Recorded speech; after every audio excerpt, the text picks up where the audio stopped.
Quay. Ôi.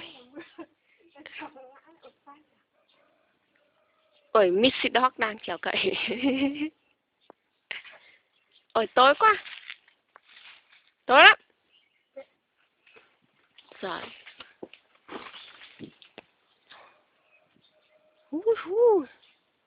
Nó thầm mít có quả một chí đâu.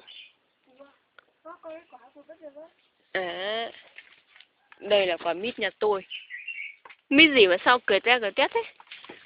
Đây là gốc mít nhà tôi. Rất nhiều quả. Mít nhà tôi nhiều quả thế. Đây là vườn nhà tôi. Vườn toàn có chuối. Biệt thự nhà vườn. Đây là biệt thự. Đây là cây bơ to lớn của nhà tôi. Rất là to. Kia là cây bơ nhỏ. Và ôi đâu mất rồi.